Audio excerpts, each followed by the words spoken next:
Buongiorno a tutti, bonjour à tous, en dag allemaal et hola pour les Espagnols aussi. Bon, pour le reste, ça viendra. Comment allez-vous? C'est la phrase clé que je dis chaque mardi, qui est très importante à mes yeux. Et j'espère que vous m'en direz plus là sur mon compte Facebook ou sur YouTube ou en message privé. En un mot, la couleur de votre journée, votre sentiment. Ce serait super. Voilà, en ce 12 mai, je viens à vous avec ce beau petit tarot ici, un autre. Je vais essayer de mieux mettre mes cartes parce qu'en revisionnant mes autres vidéos, c'est vrai que je les mettais beaucoup trop près. Vous voyez ce beau tarot, il est magnifique. Ça change des autres. Moi, j'aime bien vous les présenter. L'arrière, c'est comme ceci. Et voilà. Et on va de ce pas aller dans le vif du sujet et faire une carte du jour. Et nous avons la roue qui vient de tomber à l'instant. Et moi, j'aime beaucoup la roue de la fortune qui est suivie aussi de l'impératrice. Et allez, les trois qui sont tombés et le diable. Vous voyez? Regardez. Alors, vous avez la roue de la fortune ici et maintenant. Vous avez l'impératrice qui regarde le diable. C'est bien ça? On est bien d'accord? Hop, voilà. Ça va? Vous voyez plus ou moins? Hop. Eh bien, puisque c'est tombé comme ceci, vous voyez avec moi en direct. Donc, vous vous souvenez du petit cours de la fois passée? Voilà. Quand vous mettez vos trois cartes, passé, présent, futur, ici, il n'y a aucune question. Elles sont sorties parmi mon tas de cartes que vous voyez qui sont restées à l'envers. Elles sont tombées. Et moi, j'adore cet instant où les cartes s'envolent comme ça. Hop, hop, hop, vous mettez ça sur la table et vous dites, tiens, vous dites le sentiment et puis vous avez aussi la personne qui est devant vous qui dit, oui, c'est tout à fait ça.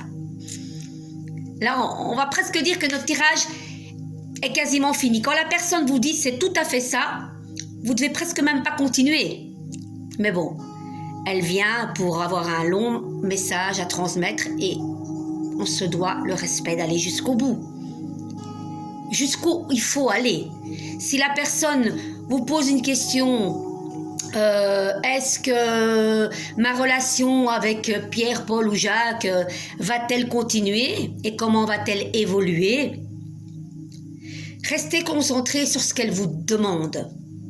Vous allez certainement voir d'autres choses dans le tirage, mais ce n'est pas ce qu'elle a demandé. Donc, très important de bien écouter cela et de pas, à travers son tirage, voir quelque part votre vie défiler. Il faut vraiment faire abstraction de ça. Vous voyez, comme la tempérance qui prend les choses de haut avec ces deux vases, ces liquides qui, je vous disais, étaient dans un temps intemporel. Il n'y a aucune goutte qui tombe de ces jarres. C'est presque impossible. Vous versez une jarre comme ceci, il y a toujours une goutte qui va tomber. Eh bien là, non. D'où la maîtrise de tempérer les choses. Qui va piano va sano. C'est vraiment ça. Donc faire abstraction, mettre une distance par rapport à ces cartes. Quelque part voir ça de plus haut et quelque part de se dire rien n'est grave finalement. Et vous allez transmettre à votre consultante le principal du message, vraiment le principal, le concentré de ce qu'elle doit entendre et pas ce qu'elle ne veut pas entendre ou ce qu'elle ne doit pas entendre. On n'est pas là non plus pour faire dans la dentelle, en tout cas moi je ne procède pas comme ça. Je peux être ferme, droite, parce que aussi avec l'expérience, j'ai appris à me protéger, à me détacher de la situation. Et de ne pas absorber le mal de la personne, le mal-être qu'elle a, où il y a la grande tristesse. Parce que sinon, nous, on est comme un buvard et on s'imprègne de cela et on n'est pas bien de ça. Mais ça vient avec l'expérience et on se détache de ça, que quand la personne part, c'est pas qu'on l'oublie, ça certainement pas, mais on oublie ce qu'elle nous a demandé et ce que le tirage disait. Même si j'ai une grande mémoire. Souvent, des fois, je ne me souviens plus de la personne, mais je me souviens des tirages. Parce que ce sacré tarot vous forge une mémoire, mais juste exceptionnelle. Mieux que les éléphants, je vous le dis. Donc, voilà. Alors, je vois que j'ai un appel, mais Il va attendre parce que je privilège pour mon petit cours de tarot ici. Voilà, comment on pourrait évaluer ce tirage? Bien, ici, vous savez, ça me représente, ou bien ça vous représente en tant qu'impératrice, celle donc qui crée ses idées, vous vous souvenez, avec l'aigle et ses ailes déployées vers le haut, qui déploie son mental, même si elle a le pouvoir d'être assez terre à terre aussi, notamment dans les autres tarots. Elle a une pomme d'Adam qui fait qu'elle mélange un petit peu son côté masculin et son côté féminin. Le yin et le yang, le blanc et le noir. C'est pour ça, pour plein de choses. Et c'est quelqu'un de très spirituel. Et elle regarde un peu ce diable. Voilà. On va dire... J'aime bien additionner les cartes. 3 plus 15, ça fait 18. Jusque-là, je sais compter. Moi, les chiffres, j'ai horreur de ça. C'est la lune. Donc, il n'y avait pas de tirage là-dessus. On peut dire quelque part que cette personne vise des projets et vise des choses où elle peut un petit peu vaincre ses peurs et de se dire... voilà, en général, voilà, elle a peut-être connu des peurs où elle était fort dans l'ombre, où elle n'osait rien faire, voilà, peur du jugement des autres.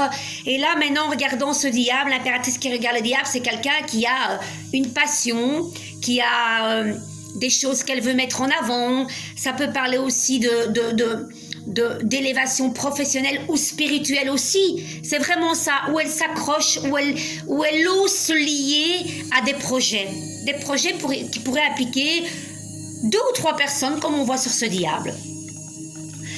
Ça peut parler aussi de ses peurs qu'elle a rencontrées, comme quand on additionne ce 3 et ce 15 qui parlent de son passé, des peurs qu'elle a connues de son passé, venant de son enfance. Chacun, on a nos valises qu'on a portées à un certain moment et puis qu'on a déposées parce qu'elles ne nous appartenaient plus.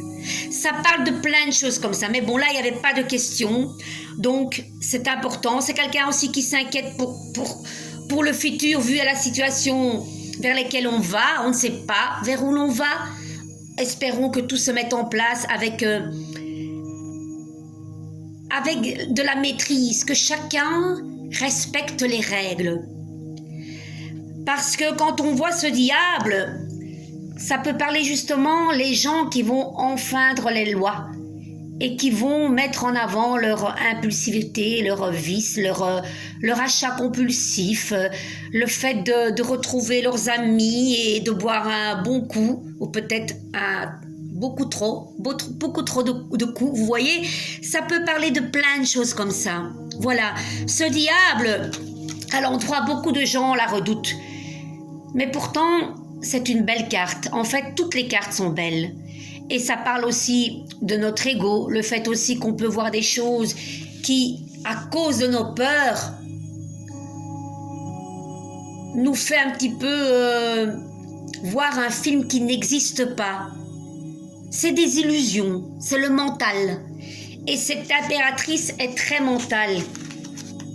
Et avec ce diable à côté, encore plus. Voilà, elle réfléchit beaucoup à comment elle va faire les choses, comment elle peut les faire, organiser, faire des plans. Voilà. Mais c'est 3 cartes qui sont tombées à l'endroit et j'avoue que c'est très très bien à l'endroit. C'est pas parce que c'est à l'endroit qu'il n'y a pas de blocage, ça il faut pas croire. Mais voilà, si je les aurais tirés à l'envers, là il y a quand même des blocages et on mettra toujours des solutions, vous vous souvenez, au-dessus, parce que tout problème a une solution. Et s'il n'y a pas de solution, il n'y a pas de problème. C'est facile. Vous voyez? Donc, on va un petit peu aussi additionner, attendez, 10 plus 18, ça fait 28, plus 3, 31, qui parle du numéro 4, qui parle de son compagnon, vous vous souvenez, l'empereur. L'empereur qui parle du quaternaire, du carré, de la stabilité, des plans à mettre. Voilà, vous voyez, ça parle de ceci. Voilà. On organise, on fait des plans. C'est aussi quelqu'un, vous voyez, avec sa ceinture, qui parle un peu, qui référait aussi aux ceintures que les agriculteurs ont, que Tout cordonnier a aussi, vous voyez, les ceintures, même il y a des infirmières qui peuvent avoir un petit tablier avec les petits ustensiles pour aider leurs patients. C'est un tablier qu'à tout moment, une ceinture qui peut défaire et léguer aux personnes qu'il vient en aide. Donc c'est quelqu'un qui aide les autres et c'est quelqu'un qui est retourné vers le passé aussi, vous voyez? C'est quelqu'un qui peut se protéger du passé. Vous savez, grâce à son bouclier qui parle un peu de carapace, c'est quelqu'un qui peut aussi défendre son territoire. Vous vous souvenez, l'empereur, c'est un bâtisseur, il fait des plans. Il peut créer ce que sa belle impératrice va lui transmettre. Des plans et lui va organiser, il va actionner les choses. Donc ça peut être quelqu'un aussi qui est un petit peu sur ses gardes par rapport à son passé, professionnel, émotionnel, pour un tas de choses. Voilà. Voilà, donc c'est des belles cartes. Il y a cette roue de la fortune qui parle quelque part, vous savez, la roue de la fortune, je vous en avais parlé. C'est une carte qui parle de revirement à 360 degrés. Et quand on voit ce sphinge qui est ailé, certes, qui s'élève au-dessus de la roue, elle est quelque part, cette roue est quelque part, elle n'est plus terrestre, parce que quand on voit les rayons de la roue ici, ça se voit pas tellement sous ces cartes, mais il y a un pilier des rayons qu'on ne voit pas. Donc quelque part, elle est un petit peu exceptionnelle cette roue. On ne sait pas où va l'autre pilier. Donc elle est sur cette eau et on ne sait pas vers où elle va. On peut basculer d'une minute à une autre, mais là, la roue à la fortune, il est avec ce sphinge couronné. L'épée fait référence à l'élément air, qui est le mental, donc équivaut aussi à cette belle impératrice, qui est mentale. Et elle est couronnée, vous voyez, elle est couronnée, donc c'est un signe de victoire. Comme vous voyez aussi dans le chariot, il est couronné. Il est bien habillé, vous voyez, il peut parader, quoi.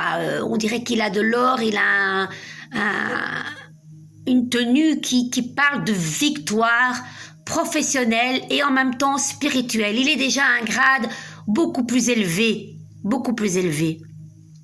Vous voyez, et ça dans les personnages, c'est très important aussi de voir, comme par exemple ce mat. Bon, par rapport, on va un petit peu voir au niveau, vous voyez, le mat, lui, on voit très bien qu'il se déplace avec son bâton. Il n'a pas de voiture. Vous voyez, il a l'air aussi un petit peu très atypique. Il vit pas dans sa bulle, mais il est libre. Il est libre d'aller où il veut. Et il regarde la tête haute dans les étoiles. Et il est guidé par son étoile. C'est comme les pèlerins de Compostelle à l'époque. Évidemment, on n'avait pas de boussole à l'époque. Eh bien, ils se guidaient avec la plus haute étoile qui brillait. Vous voyez? Voilà. Et par rapport à cette belle chariot, le chariot, il a un véhicule, vous voyez? On sent très bien qu'il a gagné plus de sous, il peut avoir une belle Porsche, ou voilà, il a un véhicule, il se déplace, il peut parader, il est beau, il est bien habillé. Le mat, il n'était pas aussi bien habillé, mais c'est pas parce qu'il n'était pas bien habillé qu'il est autant moins riche dans sa vie. Parce que être libre, c'est une grande richesse. Quelqu'un qui est comme le battleur ici, un petit peu piégé derrière sa table, qui a ses outils et qui doit bosser, rester derrière sa table parce qu'il doit gagner des sous. Il est moins libre que le mat, hein, lui. Il est moins libre que le mat. Vous voyez? Voilà. Quand vous voyez le battleur, il est un petit peu jaloux quelque part du mat. Il aimerait peut-être vraiment bien être à sa place. En disant, moi, j'aimerais bien être à ta place, être libre d'aller où je veux. Et le mat, il ignore complètement. Il le regarde même pas, le mat. Vous voyez, le mat, lui, il a la tête dans les étoiles. Il est plus haut. Donc, c'est pas parce qu'il est moins bien habillé que notre belle notre beau chariot, qu'il est loin d'être riche, que du contraire. Voilà, je vais arrêter ici pour ce cours de tarot. Je ferai souvent des petites bulles comme ça, une petite parenthèse avec le tarot parce que c'est normal, c'est ma profession et je suis très fière de vous le transmettre. N'oubliez pas que je fais des cours via Skype, via WhatsApp aussi, via Zoom. Donc n'hésitez pas, si vous voulez des cours basiques. Je fais 6 heures de cours en 3 fois 2 heures et vous pouvez vraiment me contacter et me faire confiance. Ça sera un beau partage simple, efficace, liant le sérieux et l'amitié, oui, l'amitié. Et le sérieux et l'humour aussi, parce que moi j'aime bien mélanger tout ça. Donc c'est agréable, c'est agréable. Maintenant je vais vous prendre une carte, vous vous souvenez, les messages de lumière, ça fait très longtemps. Allez, je vais un petit peu les brasser. Et on est parti, je vous regarde, je ne les regarde pas et j'en prends une. Source de joie, je vous la montre. Là je crois que j'ai bien maîtrisé la caméra. Vaut mieux tard que jamais. Rome ne se fait pas en quelques jours. Alors, source de joie. Je retrouve ma joie de vivre comme celle d'un enfant. Je ne laisse point les événements me ramener à la tristesse. Je m'accroche à la vie et à sa beauté. Je prends place en mon cœur et je retrouve mon sourire qui demeure digne de ma sérénité. Voilà. On a tous cette petite fille ou ce petit garçon qui parle en nous. Donc demandez un petit peu ses besoins et qu'est-ce qu'elle a besoin. Et elle vous demandera aussi, vous en tant qu'adulte, ce que vous avez besoin. Vous pouvez, à l'aide d'une photo quand vous étiez plus jeune, à un moment où vous étiez bien, où vous vous sentiez bien, parler à cette petite fille, lui demander ce qu'elle veut faire avec vous. Et un petit peu apaiser ses doutes et ses peurs et de vous donner la main. Elle vous guidera. Ça marche. Ça vient pas de moi tout ça. Ça c'est des choses que j'ai entendues et je vous les transmets aussi. Je pense que c'est très important de transmettre les choses. À un moment donné, on peut pas tout garder pour soi. Il faut partager. Et moi j'aime faire cela. Voilà. Là je vais vous prendre un autre jeu. On va terminer avec ça. Communication avec les anges. Il est très très beau. Voilà. L'âme numéro 17. Qui fait référence à l'étoile, on en parlera une autre fois. Votre ange gardien vous aime et vous donne raison, vous êtes merveilleux. Je vais vous la lire de ce pas.